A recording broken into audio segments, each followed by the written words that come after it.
Hello, listeners, and welcome back to Bite-Sized Tales, your audio flash fiction podcast. In this week's story, a tale of terror, a tale of mystery, and a tale of you. Alone in the Dark, written and read by Wayne Cole. It's cold and dark with a faint humming sound all around you. The sound agitates the throbbing pain of a sinus headache. Damp air is difficult to breathe through stopped-up nostrils, so you gasp in deeply through your mouth. The movement causes your arms to hit the walls on either side of you. You feel a tugging on your forearms and realize there are tubes running into them. This and the hard, flat surface you're lying on are the only sensations on your skin. You are completely naked in a container that's barely large enough to hold you. You have a moment to feel grateful that you're not claustrophobic. The moment the very concept of claustrophobia enters your mind, you feel it take hold. Your heart starts to pound in your chest. Uncontrollable shaking overtakes your body, and your efforts to curl into a fetal position are thwarted by the lack of space. Already struggling to breathe, you begin to hyperventilate, gasping in panic. Every sense in your body tells you that you are going to die. The panic has your complete attention, so you don't notice the hissing sound that starts around you. The lid of the container imprisoning you slides down. Fluorescent light feels like knives made of fire stabbing into your eyes. Without making conscious choices, you lurch into a sitting position, wrapping your arms tightly around your chest as you rock back and forth. The sudden motion rips the tubes from your arms, and drops of blood smear across your chest as you shake. Your vision has dark splotches over it, but the room is slowly starting to come into focus. The walls are gray with a textured surface, and the floor has a rubberized mat over it. Computer monitors built into the wall are flickering, indicating that they have power, but nothing is being displayed. Your open rectangular pod is the center of a row of 3. You can tell the other 2 are occupied, but the people in them are not yet moving. The opposite wall next to the only door is lined with cabinets. Giving yourself only moments to slow your breathing and try to calm your heartbeat, you climb out of the pod. An intense sense of modesty fills you, knowing that you're standing there in the middle of the room, completely naked. You feel exposed. You cling to the small comfort that the others are still in their pods, and there's no visible cameras watching you. It still gives you a sense of urgency, though, as you approach the cabinets. Each step is difficult, with your muscles aching. Your legs shake under you and your body feels weak.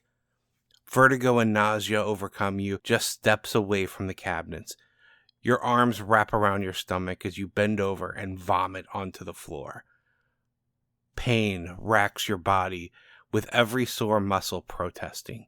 There is no food in your stomach to come out, so you heave until stomach acid works its way up your throat, burning as it goes.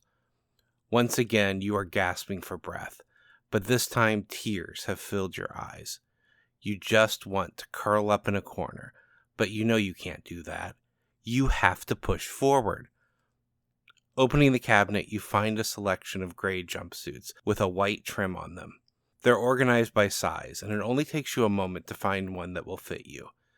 A sense of relief fills you when you zip the jumpsuit up the front and are fully covered.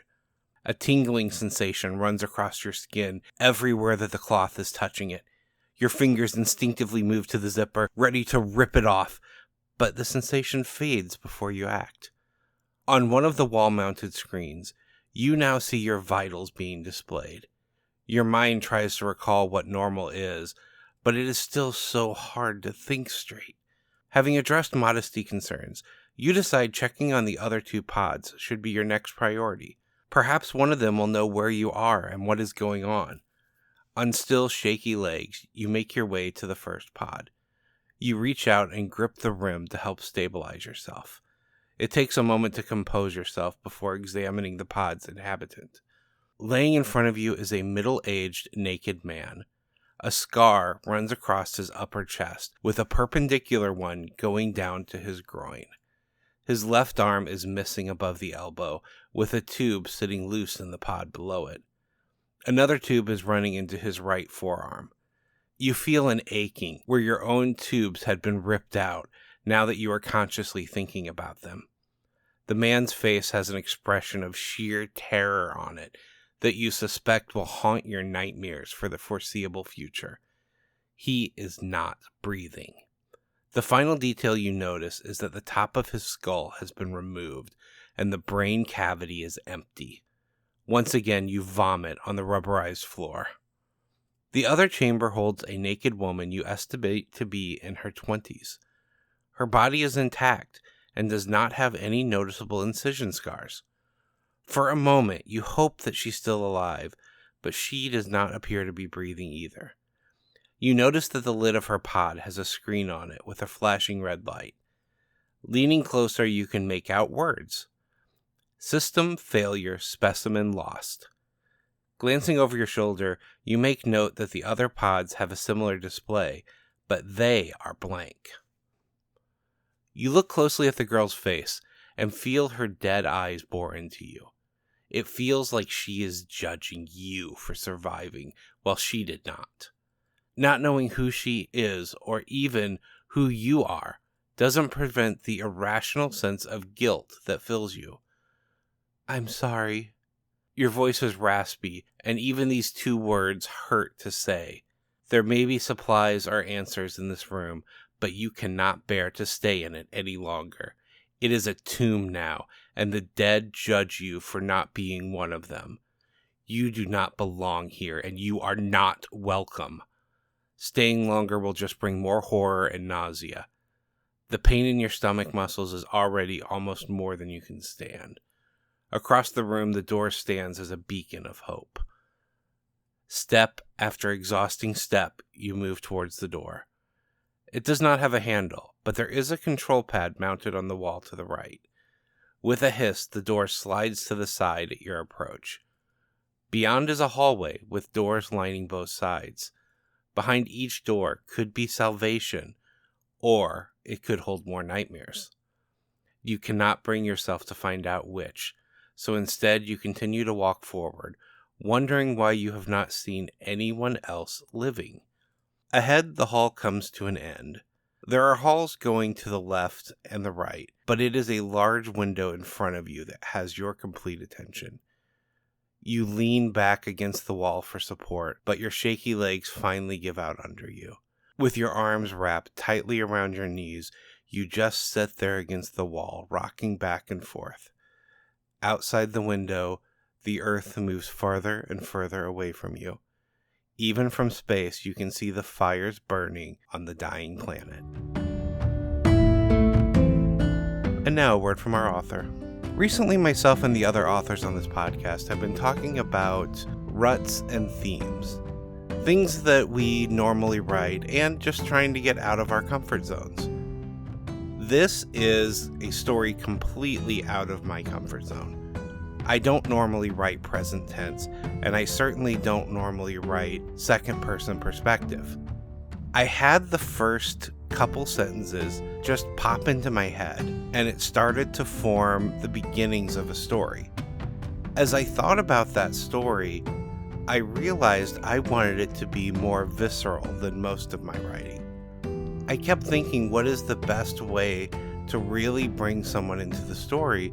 And in the end, I decided it was to write as if they were the character. I think it adds an element of self to the reading that makes the horror that you experience a little more personal. At least that's what I was going for with the story. The ending is actually the second ending I wrote for it. It's a case of less is more. The first ending was a very descriptive detail of what was happening to Earth. I found that it lacked that gut punch that I wanted for the finale of the story.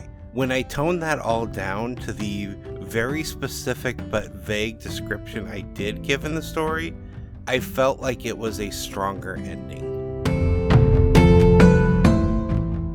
This chapter of Bite-Sized Tales has been brought to you under a Creative Commons Attribution, Non-Commercial, No Derivatives, 4.0 International License. Intro and outro music is Fantasy Motion by Alexander Nakarada, provided under a Creative Commons 4.0 license. If you enjoyed what you heard today, we would greatly appreciate reviews and recommendations to your friends. Finally, for more information about our authors, please visit bitesizedtales.com. We look forward to reading to you next time.